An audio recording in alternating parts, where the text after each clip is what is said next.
Budu číst text z listu Efeským z 2. kapitoly 19. až 22. verš. Prosím, povstaňte. Nejste již tedy cizinci a přistěhovalci. Máte právo Božího lidu a patříte k jeho rodině. Jste stavbou, jejímž základem jsou apoštolové a proroci a úhelným kamenem sám Kristus Ježíš. V něm je celá stavba pevně spojena a roste v chrám posvěcený v Pánu. V něm jste i vy společně budováni v duchovní příbytek Boží.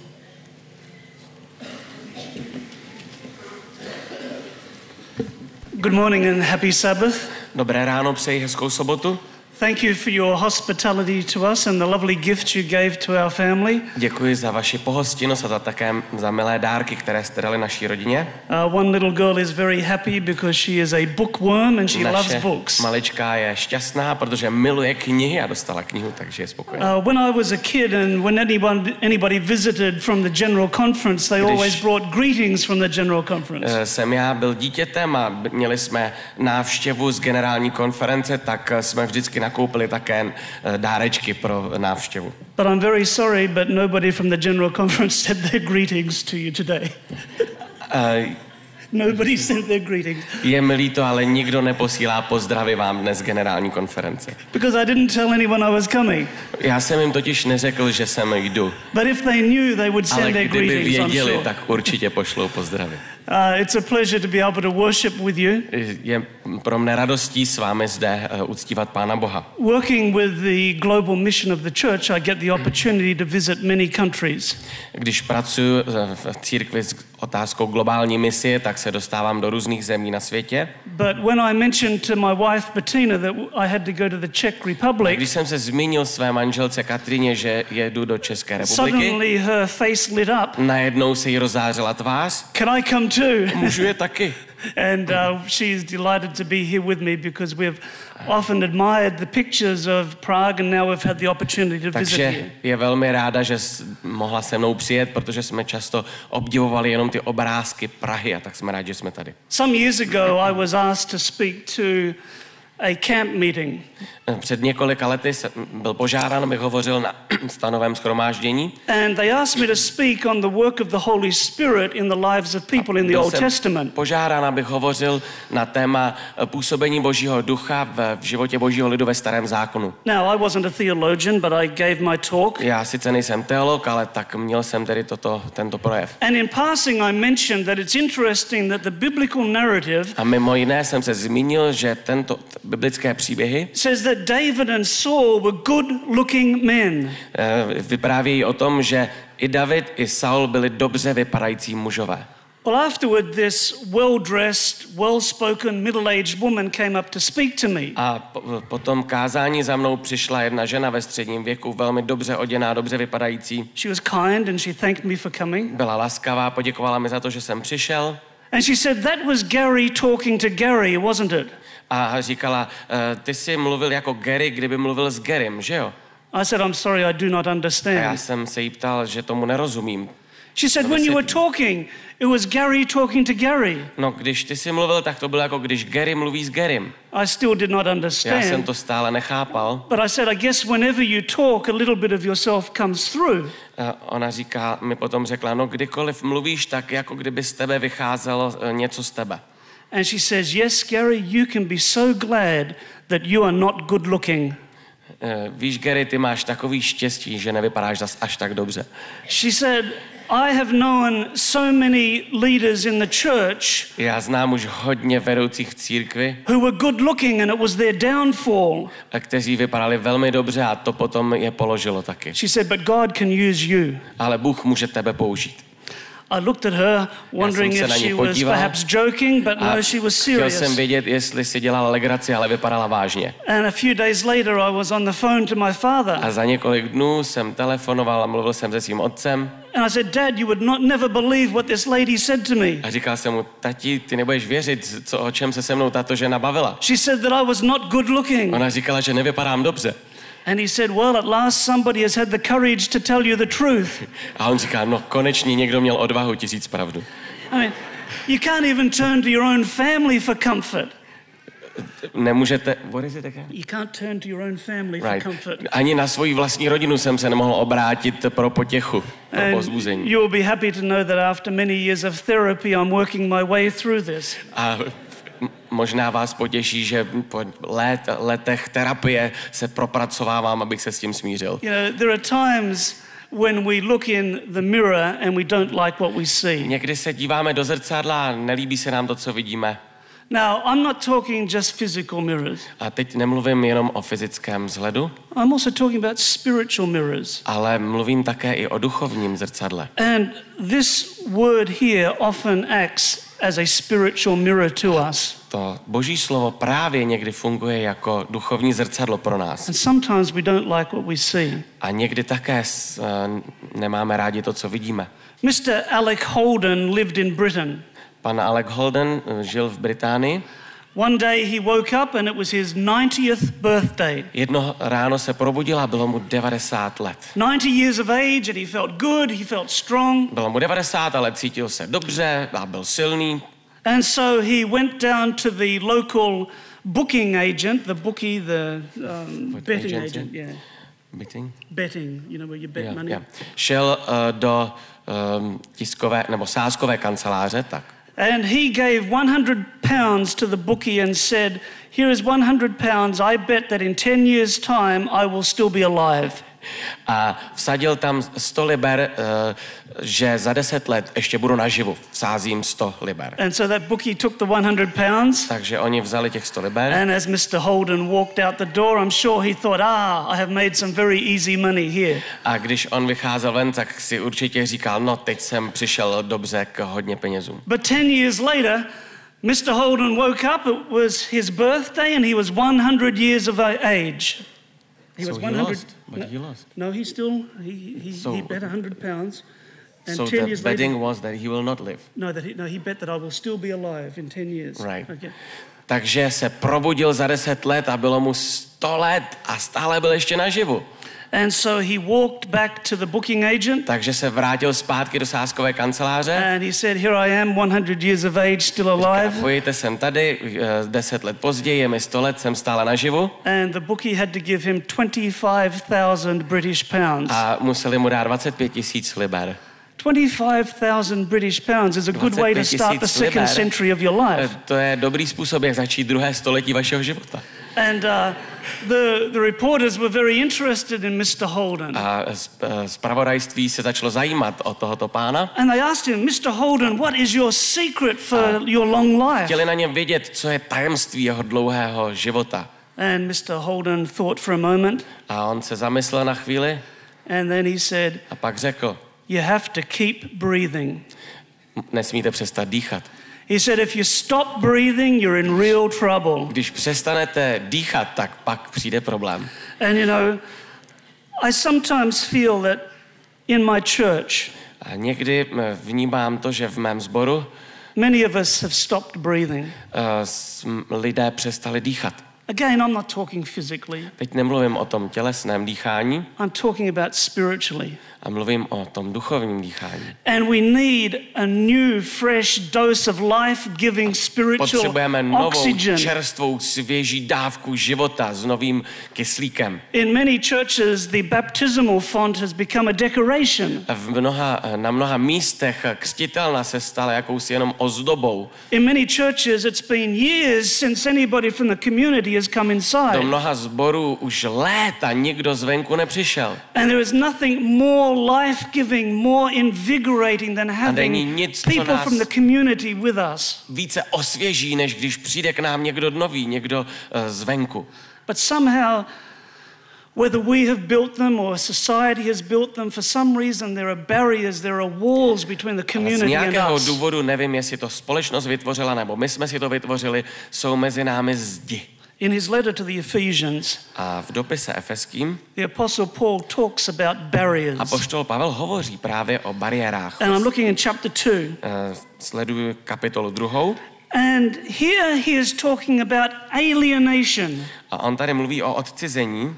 Alienation between us and God.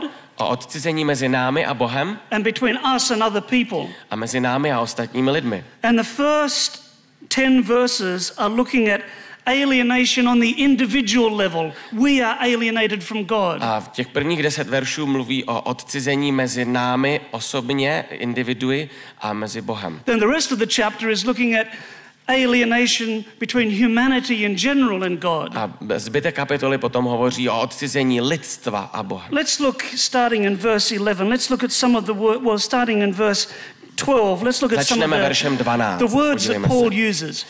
Podíváme se na slova, která Pavel používá. He talks about being separate from Christ. On mluví o tom, že jsme odděleni od Krista, excluded from citizenship, vyloučeni z toho občanství, without hope, bez naděje, far away. Jsme vzdálení. But then he talks about what Jesus Christ has done. Ale pak hovoří o tom, co udělal Ježíš Kristus. Verse 13. Verš 13. You who were once far away have been brought near.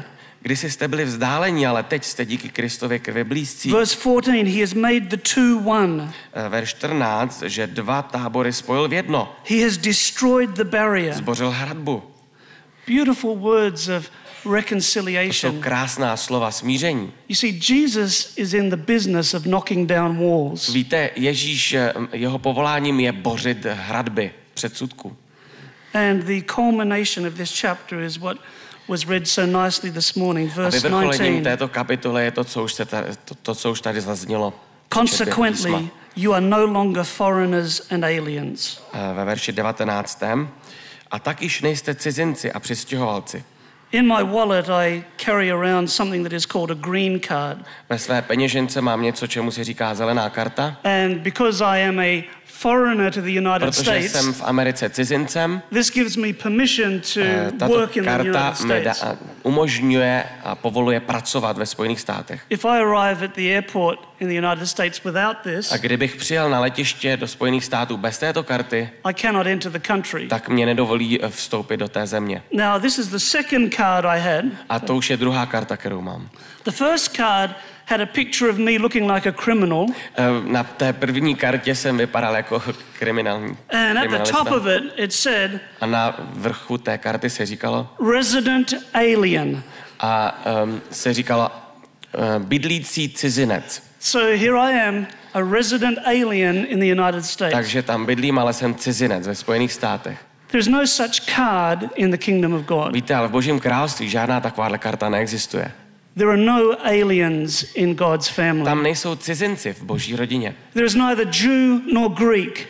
Není tam žádný Žid nebo Řek a rozdíl mezi nimi. There is neither Australian nor Slovakian Australan, nor Czech. Slovák nebo Čech. There is no male nor female. Není ani rozdělení mezi mužem a ženou. No black or white. Mezi černochy, bělochy. No young or old. Mezi mladými, starými. We are all one in Jesus Christ. My jsme všichni jedno v Ježíši Kristu. Jesus is in the business of knocking down walls. A Ježíš právě boří všechny ty hradby. I'm very interested in the verse 14. A ve verši 14. je něco zajímavého. Because Paul says Pavel říká, that Jesus has destroyed the barrier, že Ježíš zbořil hradbu, the dividing wall of hostility, která je rozdělovala, jakási hradba nepřátelství. Now, scholars have argued for a long time about what is this dividing wall. Teologové dlouho argumentovali, diskutovali o tom, co vlastně znamená tato hradba rozdělení. Because it's a Greek word that's used nowhere else. Je to řecké slovo, které se totiž nikde jinde nevyskytuje. But most scholars now agree that this is referring to a special wall in the temple. A většina teologů dnes souhlasí s tím, že to je zvláštní zeď, která patří k chrámu.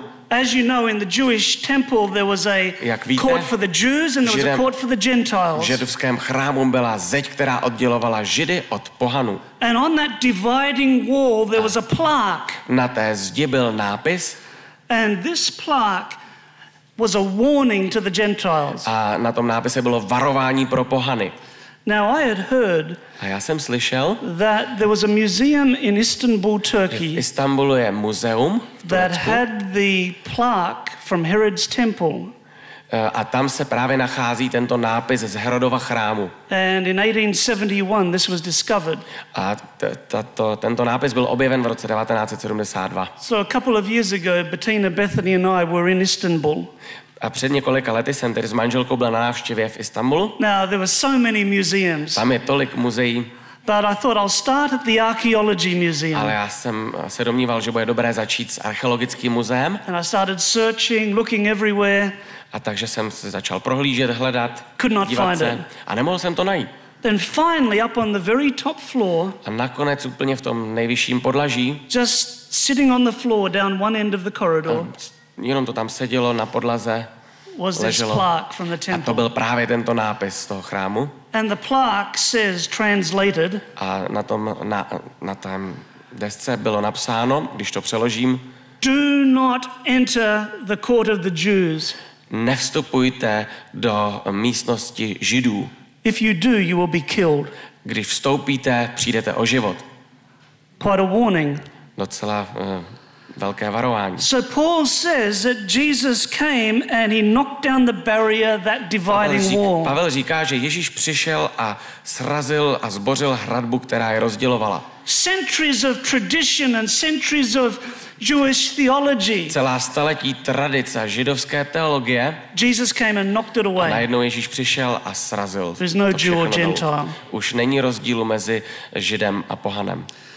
Some years ago, a friend of mine in Australia told me the story of how she became an Adventist. Před lety mi vyprávěla jedna žena, jak se z ní stala adventistka. She was just a young woman. Byla mladou ženou. And she and some other friends had moved into downtown Sydney in Australia. A se svými přáteli se přestěhovali do centra města Sydney v Austrálii. There were some government buildings there that were empty. Nacházely se tam vládní budovy a byly prázdné. And to use her word, they liberated these buildings. A tak jejími slovy, když to řeknu, oni osvobodili tyto budovy tím, že They se just tam moved in nastěhovali. there, they didn't pay any rent and they just lived there. Mohli se tam nastěhovat, nemuseli platit žádný nájem a mohli tam žít. And these were artists and A to byli musicians umělci, hudebníci. living the alternate A lifestyle. žili jakýmsi alternativním stylem života. But Bronwyn says that she came to the realization that she wasn't A fulfilled. ona potom vyprávěla, že došla do bodu v životě, kdy si uvědomila, že vůbec není naplněná. The gurus of the New Age were not fulfilling the emptiness in her heart. Guru New Age hnutí ji nenaplňovaly, její srdce. Now, she had been raised a Christian when she was a kid,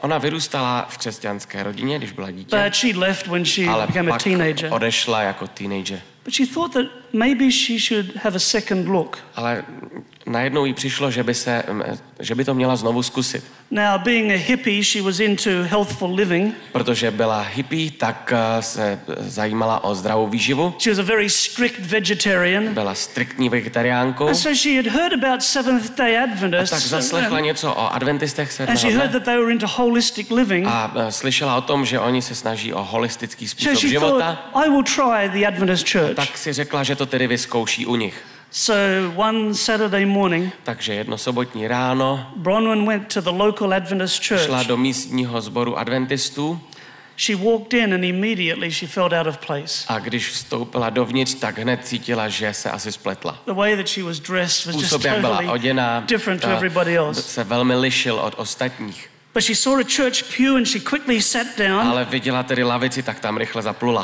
But then a few moments later a woman came over to Za her několik okamžiků později za ní přišla jedna žena and said, "Excuse me, but you're sitting in my seat." a řekla jí, promiňte, ale sedíte mi na místě.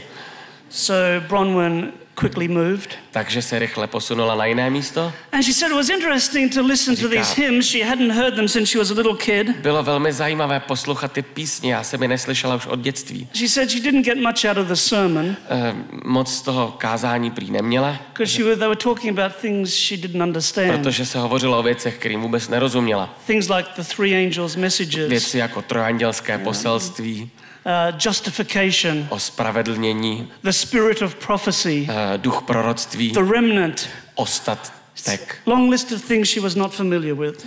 věci, které neznala. And then afterward the elder got up to make the A announcements. poté ještě starší sbor měl oznámení And he mentioned that when they left the church service to be sure that they got their copy of the record. Tak se zmínil ještě na konci oznámení, že aby všichni se určitě vzali nahrávku toho kázání. And to make sure that they remembered that next week there would be a potluck lunch. A že příští sobotu bude agapé, bude společný oběd. Now, she was a musician, so she was interested to hear what would be on an Adventist record. Ona tedy byla hudebnicí, tak jí zajímalo, co bude na té nahrávce, zjevně tam bylo víc než kázání. And as a marijuana smoking hippie, she was quite interested in what a potluck lunch would be. Protože kouřila marihuanu, tak jí velmi zajímalo, co bude na tom agapé, na tom společném obědu. And so she went out into the foyer. Takže šla do chodby. And she asked the deaconess if she could have a record. Požádala diakonku, jestli může dostat nahrávku. And the deaconess looked her up and down and said it's only for church members. A diakonka se na ní podívala, prohlídla si ji z vrchu až dolů a řekla, no to je ale jenom pro členy sboru. Now, I know this would never happen in Europe. Já vím, že to by se nikdy nestalo v Evropě. This happened in Australia, so I can tell the story, okay? To se stalo v Austrálii, proto abych to tady mohl vyprávět. Well, you know, Bronwyn left that day wondering what she had done going to that church. A ona tedy opouštěla ten sbor a tak si říkala, co jsem to vlastně udělala, kam jsem to šla. But she had a hunger for truth. Ale měla v sobě hlad po pravdě. So she came back the next week. Takže přišla znovu další týden. And she soon discovered that the record was not a musical record, it was a newsletter like the Adventist Review. Takže brzy zjistila, že se nejednalo o nahrávky, ale to anglické slovíčko znamená zároveň i, že to může být jakýsi built-in. And she discovered that at a potluck lunch you don't smoke. A zjistila, že na tom agapé nebo potlachu, že se tam nekouří marihuana. But there's still a high chance of getting poisoned. Ale že ještě je velká šance, že se nakazí. But she kept on because of that inner hunger for spirituality. Ale pokračovala dál, protože měla uvnitř obrovský duchovní hlad. Now this story has a happy ending because Bronwyn was baptized and today she is a Seventh Day Adventist. Má krásný konec, protože ona se nakonec nechala pokřtít a stala se adventistkou 7. dne. But how many people do we turn away? Ale kolik lidí odradíme? How many do we turn away because they are not comfortable with us? Kolik lidí odradíme, protože jim s námi není dobře? Jesus is in the business of knocking down walls, not building them. Boří hradby, které nás rozdělují. For those of you who were here last night, I mentioned. Pro ty z vás, kdo zde byli nebo nebyli včera večer, já jsem se zmiňoval. The fascinating thing about Jesus. O něčem, co je fascinující na Ježíši. Is that he attracted sinners. Víte, on přitahoval hříšníky. Here he is, the Holy Son of God. Tady máte svatého Božího syna. Nobody knows more than he does the horrible power of sin. Nikdo nezná víc než on tu hroznou moc hříchu. But like a magnet he attracted sinners. Ale on byl jako magnet pro hříšníky. Do we attract sinners? Přitahujeme my hříšníky? You know, survey after survey tells us. Jeden výzkum za druhým nám říká, that the last place that sinners want to go, že to poslední místo, kam by hříšníci chtěli jít, is to the Christian church. Je do křesťanského sboru kostela. That's the last place. To je to poslední místo, kam by chtěli jít. Now, there must be some sort of a disconnect here. Tady muselo dojít k nějakému zkratu. When the Jesus who we follow, když ten Ježíš, kterého my následujeme, attracted sinners, přitahoval hříšníky, but we do not. Ale my nepřitahujeme hříšníky. I had another friend called Jane. Jiný můj přítel Jakub. Jane was a beautiful Roman Catholic woman. Aha, tak to byla Jana, krásná římskokatolická žena. She was just a wonderful lady who came from the country of Malaysia. A pocházela z krásné země Malázie. She was actually sponsored to go to Australia because she was a school teacher. She was doing so well. She was sponsored to go to Australia for more training. Byla tak dobrou učitelkou, že dostala grant na to, aby mohla studovat do Austrálie. And she got out the book that listed all the schools of higher education. A dostala seznam všech těch vysokých škol. And very on the top of the list is A for Avondale College. Hned nahoře, na začátku toho seznamu bylo Ačko, Avondale Vysoká škola. Now, she had never heard of Adventists before. Ona nikdy neslyšela o adventistech předtím. But she saw it was a Christian college, so she thought this would be a good place to go. Že to je křesťanská vysoká škola, ona si myslela, to je dobrá škola pro mě. I first met Jane sitting in Reformation history class. Já jsem se s ní poprvé setkal ve třídě historie reformace. Jane did not know what had hit her.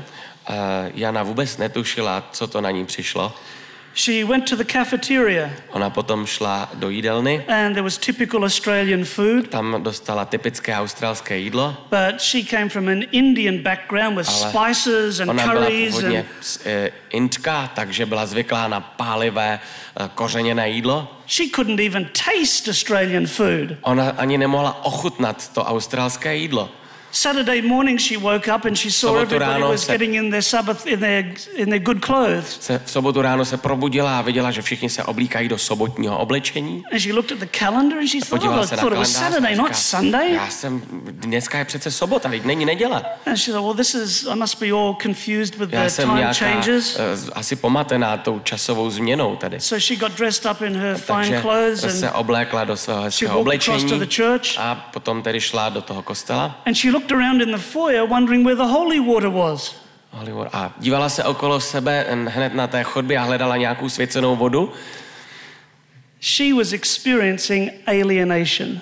A prožívala odcizení, cítila se cize. Physical alienation, away from family. Tu tělesné odcizení, protože byla pryč od své rodiny. Couldn't eat the food. Nemohla ani chutnat to jídlo tam. Hearing strange things in Reformation history class. Děly se tam podivné věci, slyšela podivné věci v třídě historie reformace. People going to church on the wrong day. A lidé jdou do kostela ve špatný den. Talk about being disconnected. A tady mluvíme o tom, když se někdo cítí cize. Do you know an amazing thing happened? A víte ale, co se stalo úžasného? The head cook at the cafeteria. Šéf kuchař jídelny. He started bringing her spices and curry that she could put on her food. Začal přinášet curry a další koření, aby si mohla ochutit jídlo. He started bringing her ingredients so she could cook back in the dormitory. Přinášel jí také i různé ingredienty, které mohla použít na ubytovně a udělat si svoje jídlo. Staff members invited her to their home so that she could use their kitchen. Zaměstnanci té školy zvali k nim domů, aby si u nich mohla uvařit v kuchyni.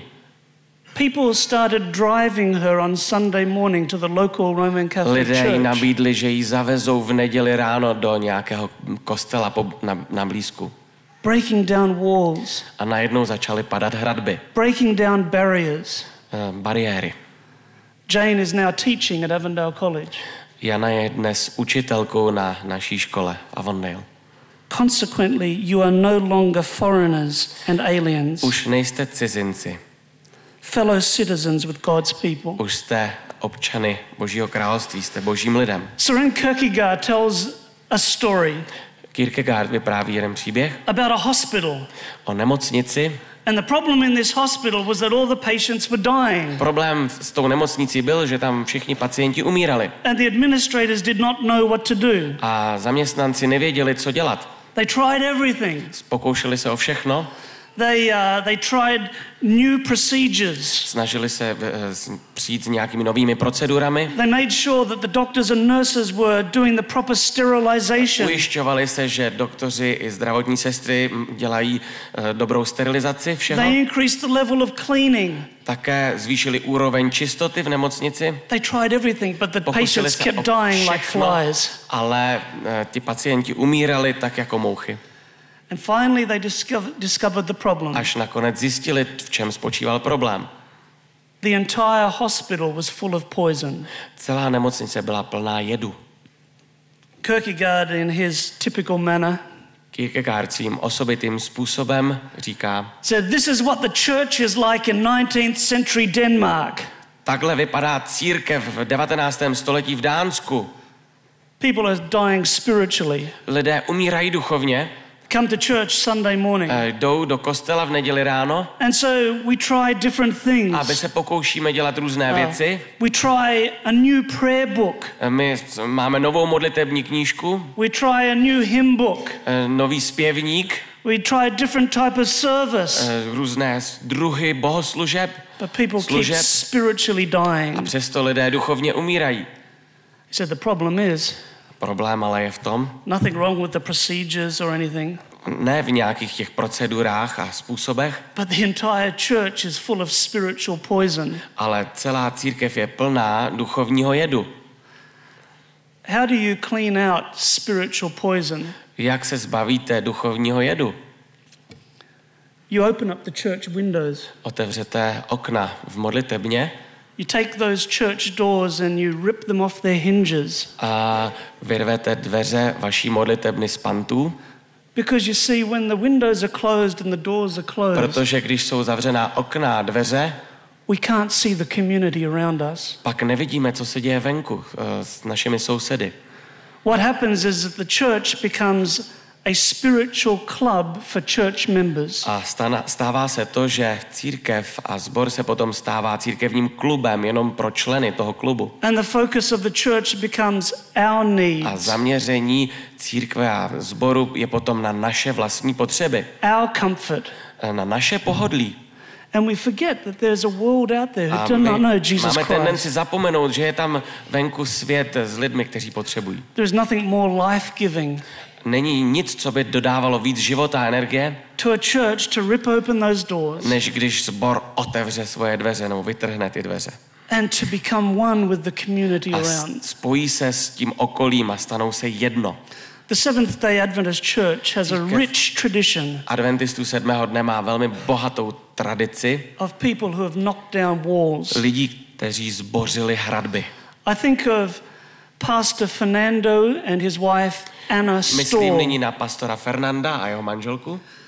The Stalls in the early 1900s went to the Peruvian Andes. The Stalls, you mean Barnes? No, that's their name, Stall. Fernando and Anna Stall. Takže tito manželé jeli do... Where they went to Lake Titicaca in the Peruvian Andes. Do Peruvie v Jižní Americe. When they arrived there, they found Když tam přijeli, tak zjistili, there was a 5% of the population who were rich and well off. Že tam 5% populace byli velmi bohatí lidé. But 95% of the population, the indigenous people, were living in poverty. Ale 95% té populace žilo ve velké chudobě. The Stalls came into that area. A Stallovi tedy přišli do té oblasti. And they became one with the people. A stali se jedno s těmi lidmi. They started educating the people. Začali ty lidi vzdělávat. They started clinics. Začali tam s klinikou. They started markets. Obchůdky tam začaly. They built chapels. Vybudovali tam kaple, modlitebny. Very soon there were more than 200 schools around Lake Titicaca. Netrvalo dlouho, bylo tam 200 různých škol v této oblasti. There were tens of thousands of students learning for the first time. Studentů se poprvé mohlo učit ve škole. These Seventh-day Adventist missionaries started a social revolution. A tito misionáři adventisté sedmého dne tam začali sociální revoluci. They changed that society. Oni změnili tu celou společnost. Even today, if you get the education textbooks. I dnes, když tam dostanete učebnice. If you get the history books in South America. A když tam na tom místě v Jižní Americe dostanete učebnici historie, dějepisu. You will read about these Seventh-day Adventist missionaries. Dočtete se tam o misionářích adventistech. Who broke down walls. Kteří zbořili hradby v té společnosti. Walls of class. Mezi třídami. Walls of race. Mezi rasami. Walls of religion. Mezi náboženstvími. And they started a social revolution. A začali tam sociální revoluci. What about today? A co dnes? Are there people who will take seriously Jesus' call to break down barriers? Je tady někdo, kdo bere vážně tuto Ježíšovu výzvu zbořit hradby? Barriers can be the most insignificant things. Ty bariéry mohou být velmi jaksi nedůležité věci. My brother planted a church just north of Sydney a few years ago. Před několika lety můj bratr založil nový sbor v severním Sydney. There was a small church with perhaps 3 or 4 elderly people. Byl tam sbor, velmi malý sbor se 3-4 velmi starými lidmi. Wayne and a group of young people went to these Wayne a people. skupina mladých lidí právě přišli k těmto starším lidem. And said, here is our vision of what we would like to do. Sdělili jim svoji vizi, co by rádi dělali. And these elderly people blessed their hearts. A tito starší lidé byli nadšení a žehnali jejich práci. They said, please come in. Pojďte k nám, přivítali je tam. We are willing to try anything. My jsme ochotní zkusit cokoliv. Well, they started off by having a group worship in a high school in the area. Začali s tím, že pořádali bohoslužby na střední škole v té oblasti. I went to the Sabbath school there one day for the children. Jedno sobotní ráno jsem se šel podívat do sobotní školy pro děti. I have never been to a more chaotic, loud Sabbath school in my life. Nikdy předtím v životě jsem nebyl v tak chaotické a hlučné sobotní škole jako toto ráno. It was just full of dozens of kids. Ta školka byla plná dětí. And the teacher had no opportunity to talk about the finer theological points of the Sabbath school lesson. Ani nedostal příležitost, aby tam mluvil o těch vypolírovaných doktrínách našich. It was all about crowd control. Jednalo se jenom o to, aby je vůbec udržel pohromadě při kontrole. These kids would ride their bikes down the street, see something was happening and they would come in. Děti třeba jeli okolo na kole a když viděli, že se tam něco děje s dětmi, tak přišli dovnitř. First time they'd ever been in a Christian environment. Byli poprvé v křesťanském prostředí. For the first time they were hearing about somebody called Jesus Christ. Poprvé slyšeli, že existoval někdo jako Ježíš Kristus. Sitting next to me was this little girl who could not keep still.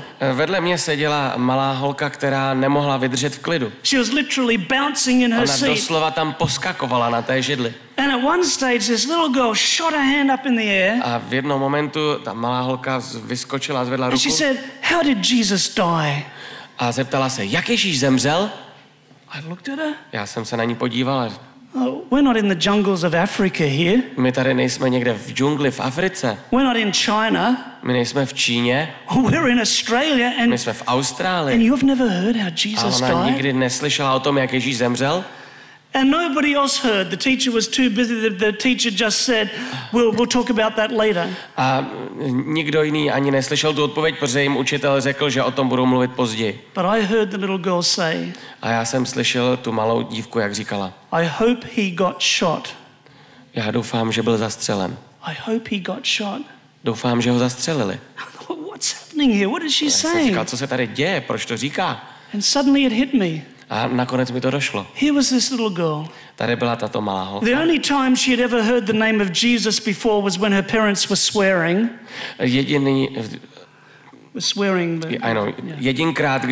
Jediné místo, kdy slyšela o Ježíši, bylo, když její rodiče kleli a brali Ježíšovo jméno nadarmo. And now she was hearing the story of Jesus for the first time. A nyní slyšela tedy ten příběh Ježíše. And in her little head it got mixed up with all those Hollywood action movies that she had seen. Spojila si to s nějakým hollywoodským filmem, který viděla. I thought, I'm sitting in a mission field. A já jsem si uvědomil, že tam sedím na misijním poli. But talking about barriers. A když mluvíme o hradbách, one of the first people to accept Jesus and be baptized was a woman from the area. V té oblasti byla žena, která přijala Ježíše a nechala se pokřtít. And she said to Wayne, I used to drive past the Adventist church 2 times every day. A ona řekla mému bratrovi, že já jsem jezdila 2krát denně okolo modlitebny Církve adventistů. On my way to work and on the way home. Když jsem jela do práce, když jsem jela zpět. And I used to see the name Wyong Seventh-day Adventist Church. A já jsem viděla ten nápis Wyong Adventisté sedmého dne.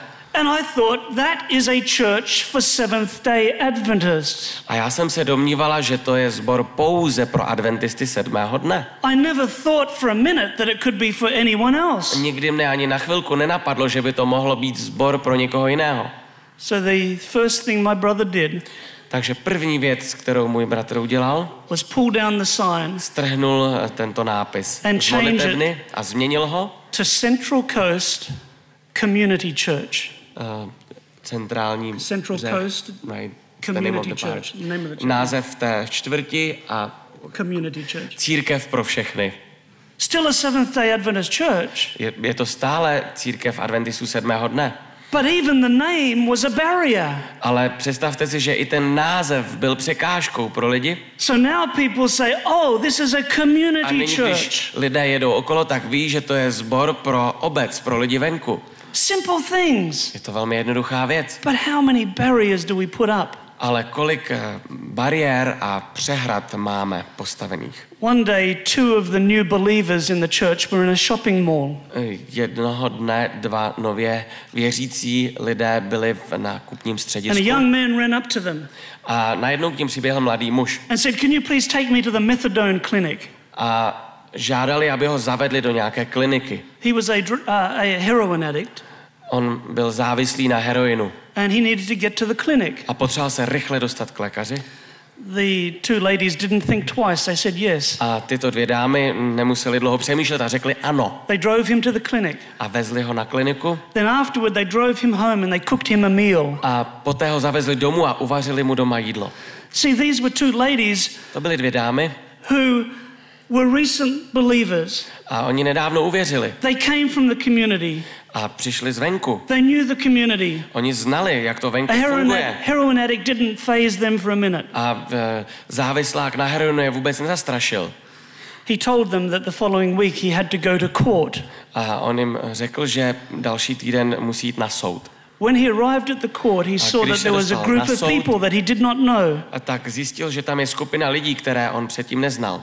And these were people from the Central Coast Community Church who had heard about him. To byli lidé právě z toho sborečku, jak má nápis Sbor pro všechny, kteří slyšeli o něm. And they just turned up so that he would have somebody there to support him. Tak se tam objevili, aby ho podpořili, aby měl někoho, kdo na něj myslí. The next Sabbath, that young man was in church. Další sobotu tento muž byl v jejich sboře. And a few weeks later, his family arrived. A za několik týdnů přijela jeho rodina. Now, when I say they arrived. A když řeknu, že přijeli, tak opravdu přijeli. You could not miss them. Nemohli jste je přehlédnout. They walked from the back of the school auditorium to the very front row. Oni kráčeli od zadu, kde byl vstup a kde také byla škola, dopředu do přední řady. The parents. Rodiče. Brothers and sisters and boyfriends and girlfriends. Bráchové, ségry, také jejich kamarádi, přátelé. And some of them were dressed in heavy metal gear. Někteří měli na sobě oblečení z heavy metalu. They had piercings all over their faces and body. A které vypadaly velice kulturně. Some were dressed totally in black. Někteří měli černý oděv z vrchu až dolů. They sat in the very front row. A posadili se do první řady. My brother changed his sermon topic. A můj bratr okamžitě změnil téma kázání. And he spoke about the great controversy between good and evil. A hovořil o velkém sporu mezi dobrem a zlem. And afterward that family came up to Wayne. A poté za ním tato rodina přišla. And he discovered the reason why they had come. A on zjistil, že důvod, proč přišli, byl they wanted to find out what sort of a church would care for somebody who they had never met before. Protože chtěli zjistit, jaký to je sbor, který se zajímá o někoho, o kom předtím vůbec neslyšeli ani ho neviděli. One of the young men asked Wayne if he could please have a Bible. A jeden z těch mladých mužů požádal Wayna, jestli by mu nedal Bibli. So one of the deacons quickly looked around and in the lost and found room he found an old Bible. Jeden diakon rychle běžel na místo, kde jsou ztráty a nálezy a tam našel jednu Bibli a donesl mu ji. Wayne handed this Bible to the young man. A Wayne mu ji podal. And as he handed it over, he noticed that the young man, every finger was covered in silver metal. A když viděl tu ruku mladého muže, tak každý prst byl pokryt nějakým stříbrným prstenem. Then Wayne looked at the Bible, it was old, it was falling apart and he was a bit embarrassed. A ta Bible už byla stará, už se vlastně rozpadala. And so Wayne said, look, I'll take that and I'll get you a better one. Tak ještě v poslední chvíli řekl, já ti dám jinou, já vám dám jinou, tuhle mi dejte, já vám přinesu jinou. And that young man who had never been in a Christian church in his life. A tento mladík, který nikdy předtím nebyl ve shromáždění křesťanů. He said, no, you've given it to me. On říká, ne, už jste mi ji dali, dobré. And he stroked it with his middle fingers. A stroked it like he loved it, petted it. A on pohladil tu Bibli svými stříbrnými prsty. Consequently, you are no longer foreigners and aliens. Pak už nejste cizinci. In Jesus Christ, there are no Ježíši barriers. Kristu nejsou hradby, bariéry, zdi. For those of you who continue on with the seminar, I'll tell you a little bit more about this church, but pro ty z vás, kteří zde nebudete na celý ten seminář, tak vám ještě něco řeknu. You'll remember that at the council at Jerusalem, možná si vzpomenete, že na sněmu v Jeruzalémě church leaders came together to discuss vedoucí církve, aby diskutovali, how do we handle these people coming from a Gentile background? How do we deal zvládat nové lidi, zvláště ty z pohanu. The biblical record is very short. A biblický záznam je velmi stručný o této události. So we don't know everything that was said. Takže nevíme, co se tam všem But one of the most important speeches was given by James. Ale jedna z těch nejdůležitějších řečí, která tam byla, bylo od Jakuba. Probably Jesus' brother. Zřejmě to byl bratr Ježíše. And toward the end of the day he stood up. A na konci dne se postavil and he said, brothers, a řekl, bratři, I am convinced jsem přesvědčen, that we should not make it difficult, že bychom to neměli dělat obtížné for those who are turning to Jesus pro ty, Christ. kteří se obrací k Ježíši. Should not make it difficult. My bychom to neměli dělat obtížné. If there is anything that is cultural, jestli je cokoliv kulturního, if there is anything that is mere habit, a nebo je to otázka změny zvyků, if there is anything that is just tradition, a nebo je to jenom tradice sboru, that is a barrier, které tvoří bariéry, that is a wall, a zdi, may God give us the courage to knock it down. Nech nám Bůh dá odvahu, abychom ty zdi mohli zbořit. And may God give each of us in our own lives a nech nám Bůh dá do našeho vlastního života the strength to open up the walls, sílu, abychom ty zdi mohli zbourat, otevřít. rip the doors off their hinges, abychom vytrhli dveře i z panty. Let the life-giving oxygen come aby in ten životodárný kyslík mohl proudit dovnitř. as we go out to a world that God has called Když us se budeme vracet a abychom zbořili zdi, které nás Bůh povolal zbořit. to minister his love. A abychom sloužili jeho milovaným lidem. Amen. The Lord bless you and keep you. Ať ti Hospodin žehná a chrání tě. The Lord make his face shine upon you and be gracious to you. Nad tebou rozjasní svou tvář a daruje ti přízeň. The Lord turn his face toward you and give you peace. Ať Hospodin tobě obrátí svou tvář a obdaří tě pokojem. Amen. Amen.